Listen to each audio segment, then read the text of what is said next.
दोस्तों चलते हैं हम अगले टॉपिक पर, जिसका नाम है इम्परेटिव सेंटेंस। यानी आपको पढ़ा है नरेशन में असर्टिव खत्म हो गया, आपका इंट्रोगेटिव खत्म हो गया। अब चलेंगे अगले टॉपिक में, जिसका नाम है इम्परेटिव सेंटेंस। इसे बोलते हैं आज्ञा सूचक वाक्य। यानी इसमें आज्ञा दी जाती है, ठीक है ना। क्या दी जाती है? इसमें आज्ञा दी जाती है। देखिए, यानी ये कहने का मतलब हमारा ये है, अगर एडवाइस हो, क्या हो आपका, पहले लिखिए रिक्वेस्ट हो, तो इसको हम रिक्वेस्टेड में बदल देते हैं, यानी प्रार्थना। और दूसरा, अगर एडवाइस हो, अगर एडवाइस हो तो इसको हम एडवाइज्ड में बदल देते हैं। और तीसरा है सजेशन, इसको हम सजेस्टेड में बदल देते हैं, ठीक। और चौथा आपका है प्रपोज, इसे क्या बोलते हैं? प्रपोज्ड में, इसे बोलते हैं प्रस्ताव तैयार करना। ये 4 टॉपिक है। और देखिए, जो इसमें डबल इन कामा को हटाने के लिए हम किसका प्रयोग करते हैं? कनेक्टिव वर्ड, कनेक्ट से बोला टू का करते हैं। किसका हम करते हैं? टू का, ठीक ना। रिक्वेस्ट, देखिए रिक्वेस्ट कैसे पकड़ेंगे आप? कहीं पर आपको काइंडली, सर, मैडम और प्लीज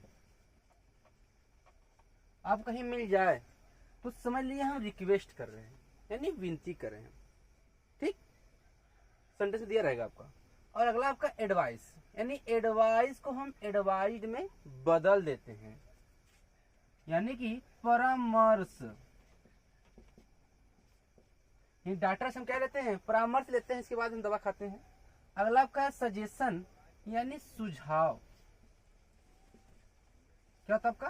सुझाव। आपके माता पिता आपको सुझाव देते होंगे, है कि नहीं है? वही क्या हो गया आपका? सजेशन है, सजेशन बदलते हैं। अगला आपका है प्रपोज, यानी इसे हम प्रपोज्ड में हम बदल देते हैं, यानी इसका होता है क्या?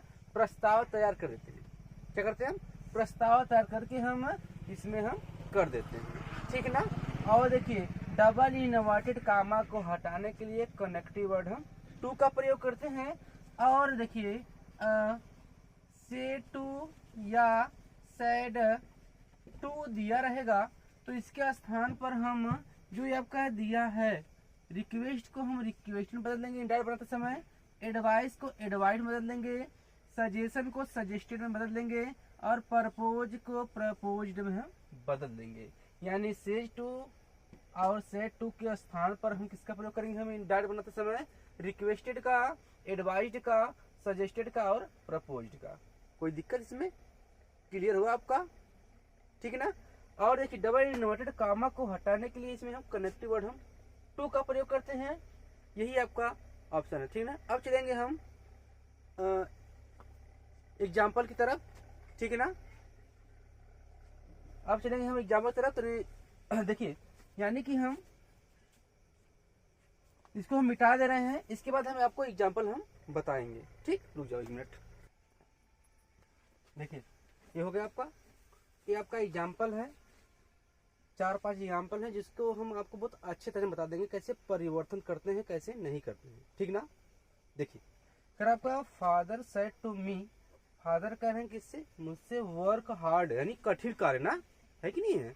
तो इसमें क्या कर रहे हैं? यानी पिताजी एडवाइस दे रहे हैं। क्या दे रहे हैं? आपको एडवाइस दे रहे हैं, बेटा कठिन कार्य है, इसे आप बहुत संभाल करिए ना। तो क्या लिखेंगे आप लिखेंगे फादर, और सेड टू को हम किस में बदल देंगे? हम एडवाइज्ड में। किसमें? हम एडवाइज्ड में हम बदल देंगे। इसके बाद हो जाएगा आपका मी। कोई दिक्कत नहीं होनी चाहिए। अब इसके बाद देखिए, डबल इन्वर्टेड कामों को हटाने किसका प्रयोग करते हैं? हम कनेक्टिव वर्ड हम टू लगाते हैं। क्या लगाते हैं? टू लगाते हैं, ठीक ना। इसके बाद जो बचता है सेंटेंस, देखिए बदलने तो है नहीं इसमें कुछ, तो क्या करेंगे हम इसमें? हम इसको इसी तरह हम लिख देते हैं, वर्क हार्ड हो जाएगा। ये सेंटेंस आपका बन गया। अगला कह रहा है द टीचर सेड, अध्यापक कर रहे हैं, किससे कर रहे हैं? स्टूडेंट यानी छात्र से कर रहे हैं। क्या कर रहे हैं? सिट डाउन, बैठ जाओ। तो क्या कर रहे हैं आपको? ये ऑर्डर दे रहे हैं ना, क्या दे रहे हैं आपको? ऑर्डर दे रहे हैं। ऑर्डर हम इसमें नहीं लिखवाए हैं, कहा था। चलिए अब कर रहे हैं द टीचर हो जाएगा आपका, द टीचर, इसका हो जाएगा ऑर्डर्ड। क्या हो जाएगा आपका? ऑर्डर्ड। ठीक है, क्योंकि अध्यापक छात्र क्या कर रहे हैं? बैठे के दे, क्या दे रहे हैं? आदेश दे रहे हैं ना। तो हो जाएगा द टीचर ऑर्डर्ड, किसको दे रहे हैं? बच्चे नहीं, आपका वोकेटिव केस में इसको बनाएंगे हम, ऑब्जेक्ट रूप में ला देंगे। तो हो जाएगा यहाँ पर क्या? ऑर्डर्ड किसको दे रहे हैं? स्टूडेंट। ठीक है ना। इसके बाद हम कनेक्टिव वर्ड हम टू लगाएंगे। क्या लगाएंगे आप? टू लगा दिए आप। ठीक है, जो सेंटेंस देखिए बदलने है नहीं, तो क्या करेंगे इसे हम इसी तरह हम लिख देंगे। क्या जगह? सिट डाउन यानी बैठ जाओ। ये हो गया सेंटेंस कंप्लीट। अगर सी सेड टू गीता, वह गीता से कहती है काइंडली हेल्प मी, कृपया मेरी सहायता करिए। ठीक है ना। अब देखिए इसमें क्या करा है? इसमें काइंडली मिला आपको, हमने काइंडली किसका प्रयोग किया है? रिक्वेस्टेड का प्रयोग कर दिया है। तो लिखेंगे आप, लिखेंगे सी, इसके बाद requested, she requested Gita, requested Gita. Connective word to हो जाएगा। अगर देखिए सेंटेंस आपको काइंडली मिल जाए, सर मिल जाए, मैडम मिल जाए और प्लीज मिल जाए, तो इस सेंटेंस को हम नेग्लेक्ट यानी इसे हम यहाँ से हटा देते हैं। अब हम कनेक्ट टू के बाद इसे क्या करते हैं? इसे हम पूरी तरह हटा देते हैं, लिखते उसे नहीं हम, उसको हम हटा देते हैं। ठीक ना। इसके बाद देखिए हेल्प बचा है, तो यहाँ क्या लिखेंगे आप? हेल्प लिखेंगे ना। अब देखिए मी कौन सा पर्सन है? फर्स्ट पर्सन है। फर्स्ट पर्सन किसके अनुसार बदलता है? फर्स्ट पर्सन बदलता है आपका सब्जेक्ट, यानी सब्जेक्ट क्या दिया है यहाँ पर? सी दिया है। अब देखिए आपका ऑब्जेक्टिव केस में है ना, तो हम सी का देखिए कैसे निकालते हैं? हमें सी दिया है ना, और क्या दिया है आपका? मी दिया है ना। अब बदलना हमें किसके अनुसार? सी, यानी सी का ऑब्जेक्टिव केस क्या होता है? हर होता है ना, और मी का सब्जेक्टिव केस आई होता है कि नहीं है? देखा है, देखा ये यहाँ से कि बदले बाटे सब्जेक्टिव केस में, लेकिन हमें बनाया हुआ मी ऑब्जेक्टिव केस में है। तो मी ऑब्जेक्टिव केस में तो है ये बाटे, लेकिन अब बदली की सब्जेक्ट, सब्जेक्ट सी दे ले बा। अब सी का ऑब्जेक्टिव केस क्या होता है? हर होता है। क्या होता है आपका? हर होता है ना। तो हम यहाँ क्या लिख देंगे? हर लिख देंगे। क्या लिख देंगे आप? हर लिख देंगे। लास्ट में क्या लगा देंगे आप? फुल स्टॉप का प्रयोग आप कर देंगे। ठीक ना। अरे कह रहा he said to his friend, वह अपने मित्र से कह रहा है please give me your book, कृपया तुम मुझे अपनी क्या दो? किताब दो ना। ये देखिए प्लीज मिला आपको? मिला नहीं मिला? प्लीज मिल गया ना, मिल गया ना आपको। चलिए कुछ करना नहीं है आपको, लिखेंगे he requested, he requested his friend, his friend, ये हट जाएगा, कनेक्टिव वर्ड टू हो जाएगा। इसके बाद गिव मी फर्स्ट पर्सन है, किसके अंदर? सब्जेक्ट ही दिया है ना। अब ही का ऑब्जेक्टिव केस क्या होता है? हिम होता है। क्या होता है? हिम होता है। ही, हिम, हिज, हिम सेल्फ। और योर देखिए सेकंड पर्सन में है। सेकंड पर्सन किसके अनुसार? हिज फ्रेंड यानी उसका मित्र है ना, है कि नहीं है? अब देखिए ही हो जाएगा इसके अनुसार, इसके अनुसार उसका दोस्त है तो ही हो जाएगा। अब ही का क्या हो जाएगा? अब हमें पोसेसिव केस में लाना है ना। अब हिज आपका पोसेसिव केस में ये है, तो यहाँ क्या लिख देंगे आप?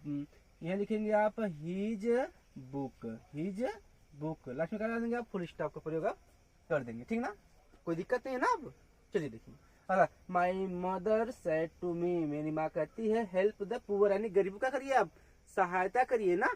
तो क्या हो जाएगा? यहाँ पर एडवाइस दे रहे हैं। क्या कर रहे हैं? मेरी माँ क्या कर रही है? एडवाइस दे रही है। हो जाएगा my mother, my mother एडवाइड, एडवाइड me. ठीक ना। माई मदर एडवाइड मी, कनेक्टिव वर्ड टू हो जाएगा। अगर कुछ पर्सन बदलने होते हैं तो बदल दीजिए, ना हो तो उसको इस तरह लिख दीजिए। ये आपका सेंटेंस कंप्लीट हो गया। ठीक ना। इसमें कोई भी दिक्कत हो रिक्वेस्ट को रिक्वेस्टेड बदलते हैं, एडवाइस को एडवाइस्ड में, सजेशन को सजेस्टेड में, प्रपोज को प्रपोज्ड में, और ऑर्डर्ड को हम किस में बदलते हैं, ऑर्डर्ड में। नहीं लिखे थे, भूल गए थे। ऑर्डर किस में बदलते हैं हम, ऑर्डर में हम बदलते हैं। यानी आदेश अगर है, यानी आपका आदेश कहीं दिया रहे तो तुरंत समझ जाइए कि हमें क्या करा, कोई आदेश दे रहा है ना। जैसे कहती है मम्मी जाओ बेटा जल्दी से पानी लेकर आओ एक गिलास ना, क्या दे रही है, आदेश दे रही है, ठीक ना। तो यहाँ अगर आदेश वाली बात रहेगी तो किसका प्रयोग करेंगे आप, ऑर्डर का प्रयोग आप करेंगे। कोई दिक्कत हो तो कमेंट जरूर करना आप, ठीक ना। अब मिलेंगे हम अगले वीडियो में जिसका नाम है ऑप्टेटिव सेंटेंस।